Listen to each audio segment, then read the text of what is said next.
Hello students. तो आज हम शुरू करने वाले हैं द हिंदू की जो आज की न्यूज़ है।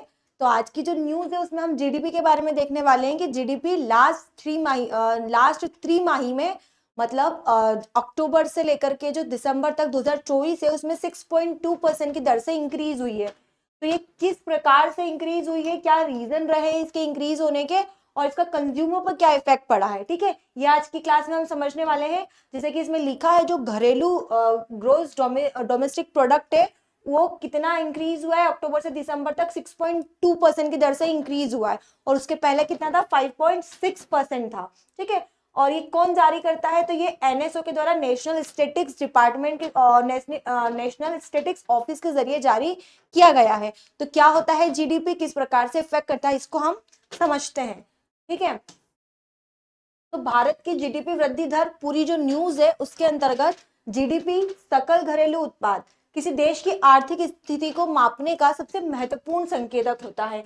देश में कितनी वृद्धि हुई है इसे मापने के लिए एक संकेतक के रूप में जीडीपी का इस्तेमाल किया जाता है। इससे देश में उत्पादित सभी वस्तुओं और सेवाओं के कुल मूल्य को मापा जाता है कि देश में कुल कितनी सेवाओं का उत्पादन किया गया है और कुल कितना मूल्य का उत्पादन, वस्तुओं का उत्पादन किया गया है, उसकी माप हम लोग यहाँ से करते हैं। क्या फॉर्मूला होता है जीडीपी का, जितना भी उपभोग किया गया है उसके उसमें से जितना भी इन्वेस्टमेंट किया गया है उसको जोड़ के, जो गवर्नमेंट खर्च है उसको जोड़ के, जो हमारा इंपोर्ट और एक्सपोर्ट है, निर्यात और आयात है, उसको माइनस करके जीडीपी की गणना की जाती है।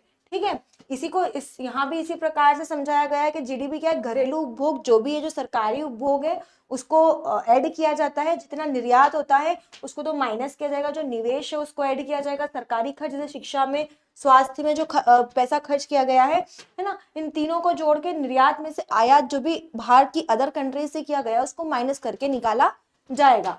उसके बाद आज के समाचार की मुख्य खबरें क्या हैं, तो अक्टूबर से दिसंबर तक 2024 की त्रिमाही के अंतर्गत जो हमारा जीडीपी है वो 6.2% की रेट से इंक्रीज हुआ है और पिछली तिमाही में ये क्या था, 5.6% था। ठीक है, 2023 में जब हम इसकी वृद्धि दर देखें तो 2023 में इसकी वृद्धि दर थी 9.5% के मुकाबले अभी काफी दर से यहाँ पे धीमी रही है। ठीक है, पिछले साल 2023 में 9.5% की वृद्धि हुई थी और अभी उसके कंपेयर में काफी कम वृद्धि हुई है। ये चार्ट के जरिए भी दिखाया गया है कि पिछली त्रिमाही में 5.6% था और उसके बाद में ये 9.5 गया और उसके बाद में ये धीरे धीरे कम होने लगा है। और आरबीआई के अनुमान से अगर समझने की कोशिश करें तो ये वृद्धि दर 0.2% कम रही है। ठीक है, आगे समझते हैं।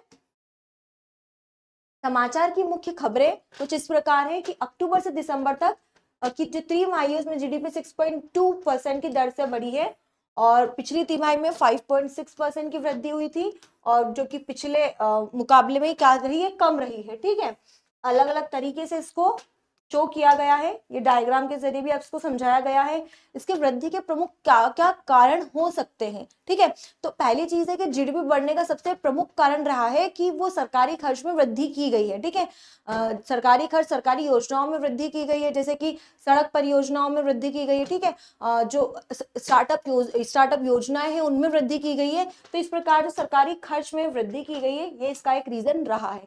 दूसरी चीज ये, जब स्टार्टअप्स में वृद्धि की गई तो कहीं ना कहीं निजी खपत में भी वृद्धि हुई है।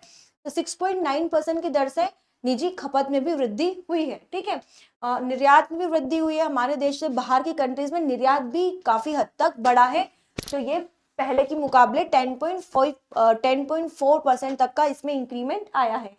जीएसटी कलेक्शन भी बढ़ा है, साथ में जो सार्वजनिक व्यय है वो बढ़े हैं, जो बिजली उत्पादन में उत्पादन हुआ है और जो बिजली का निर्यात किया गया है उसमें भी सुधार आया है।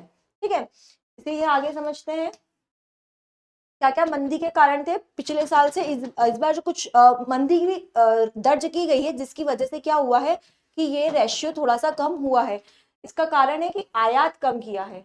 ठीक है, आयात कम किया गया है जिससे व्यापार संतुलन है वो प्रभावित हुआ है, साथ में ही रुपए का अवमूल्यन हुआ है। ठीक है, डॉलर की कीमत बढ़ गई है और रुपए की कीमत कहीं ना कहीं डॉलर के मुकाबले कम हो गई है।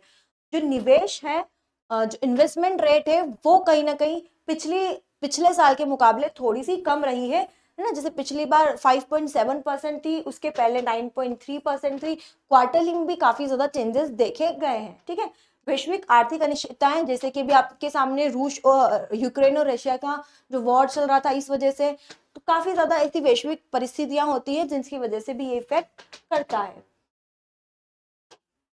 ठीक है, भारत का जीडीपी का जो ऐतिहासिक परिप्रेक्ष्य है वो किस प्रकार है, तो 2023-24 में 9.2% की वृद्धि जो 12 वर्षों में सबसे उच्चतम रही है, और 2020-21 में -5.8% की दर से गिरावट रही है।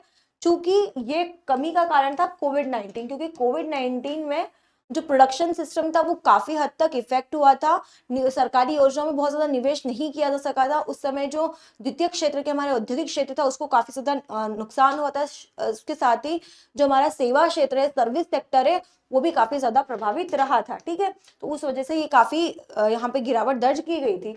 और 2016-17 की अगर बात करें तो 8.3% की उच्चतम वृद्धि यहाँ पे की गई है।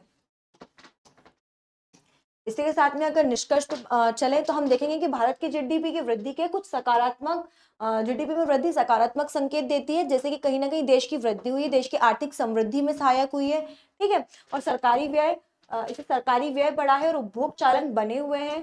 ठीक है, आर्थिक सुधार के साथ साथ नीतिगत हस्तक्षेप की आवश्यकता है, और निर्यात और निवेश को बढ़ावा देने के लिए ठोस रणनीति की आवश्यकता यहाँ पे महसूस की जा सकती है। इसी को इस प्रकार से डायग्राम के जरिए भी समझाया गया है कि किसी प्रकार से आर्थिक सुधारों की जरूरत है। ठीक है, और साथ में निर्यात में वृद्धि करने की जरूरत है, निवेश रणनीति बनाने की जरूरत है, सरकारी व्यय को बढ़ाने की जरूरत है, और कहीं ना कहीं उपभोग को कम करने की भी जरूरत है। ठीक है, तो इस प्रकार से आज का ये टॉपिक है।